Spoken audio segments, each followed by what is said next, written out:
சீசன்ல இருக்கோம்ப்பா. இப்படி சொல்ற மாரி தான் குஜராத் இன்னைக்கு கேகேஆர வின் பண்ணி ஹேட்ரிக் வெற்றிய பதிவு பண்ணியிருக்காங்க.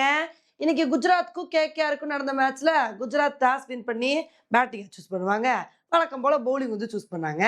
கேகேஆர் நல்ல ஒரு பேட்டிங் பெர்ஃபார்மன்ஸ குடுப்பாங்கன்னு பார்த்தா, சிராஜ் ஃபர்ஸ்ட் ஓவர்லயே ரஹானேவோட விக்கெட்ட எடுத்தாருங்க. அதுக்கப்புறம் ரபாடா இருந்துகிட்டு, அவர் 1 விக்கெட் எடுத்தா, நான் அடுத்தடுத்து 2 விக்கெட் எடுப்பேன்னு சொல்லிட்டு, ஆங்கர்ஸ் ரகுவன்சி, அதுக்கப்புறம் டிம் சைஃபர்ட் 2 பேரோட விக்கெட்டையும் அடுத்தடுத்து எடுத்துட்டாங்க. 33 ரன்னுக்கே 3 விக்கெட்டை இழந்து பயங்கரமா கேகேஆர் தத்தளிச்சிட்டு இருந்தாங்க. என்னப்பா கேகேஆர் இப்படியே விளையாடுவாங்கன்னு நினைக்கும்போது, அப்பதான் கேமரான் கிரீனு, நான் இருக்கேன்ல, நான் கேகேஆர் அவ்வளோ ஈஸியா விட்டுருவேனா அப்படின்னு சொல்லி ஒரு சூப்பரான பேட்டிங் பெர்ஃபார்மன்ஸை கொடுத்து ஹாஃப் செஞ்சுரி அடிச்சு பட்டை கிளப்பினாருங்க. அவர் கூட ஸ்டார்டிங்ல போவல் கொஞ்ச நேரம் சப்போர்ட் பண்ணாரு. அப்படியே அவங்களோட பார்ட்னர்ஷிப் கண்டினியூ ஆக நினைக்கும் போது போவல் ஒரு கட்டத்தில் அவுட் ஆயிட்டாரு. அதுக்கப்புறம் கேமரான் கிரீனுக்கு பின்னாடி வந்த பேட்ஸ்மேன்ஸ் யாருமே பெருசா சப்போர்ட் பண்ணலங்க. ஒரு கட்டத்துல கேமரான் கிரீனும் அவுட் ஆயிட்டாரு.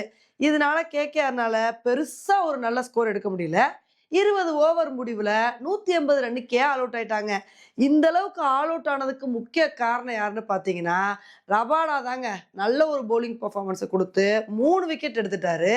அதுக்கப்புறம் சிராஜ், அப்புறம் பாத்தீங்கன்னா அசோக் சர்மான்னு சொல்லி எல்லாருமே குஜராத்தோட பவுலர்ஸ் எல்லாருமே நல்ல ஒரு கான்ட்ரிபியூஷனை கொடுத்து அடுத்தடுத்து விக்கெட் எடுத்தனாலதான் இவ்வளோ கம்மியான ரன்னுக்கு கேகேஆரை கண்ட்ரோல் பண்ண முடிஞ்சுச்சு.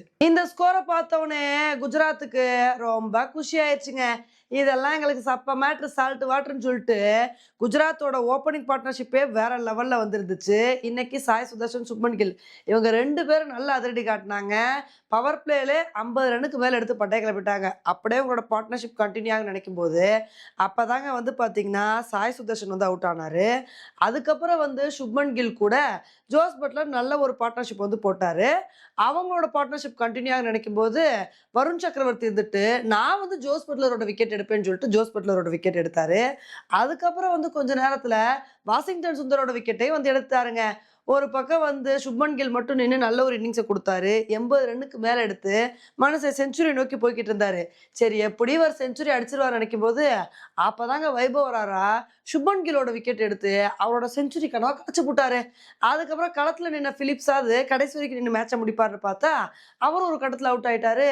என்னப்பா கடைசி வரைக்கும் இழுத்துட்டே இருக்கீங்க அப்படின்னு நினைக்கும் போது ஏன்னா சேஸ் பண்ண பெரிய ஸ்கோரா இருக்கு, இதெல்லாம் நாங்க அசால்ட்டா சேஸ் பண்ணுவோம்னு சொல்லி குஜராத் இந்த மேட்சை 5 விக்கெட் வித்தியாசத்துல வின் பண்ணிட்டாங்க.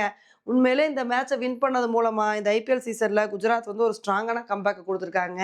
ஏன்னா ஸ்டார்டிங்ல பாத்தீங்கன்னா ஒரு சில மேட்சஸ் தோத்தாலும் நாங்க அதுக்கப்புறம் கண்டினியூஸா மேட்சை வின் பண்ணுவோம்னு சொல்லி இந்த மேட்சை வின் பண்ணது மூலமா ஹேட்ரிக் வெற்றியை பதிவு பண்ணியிருக்காங்க.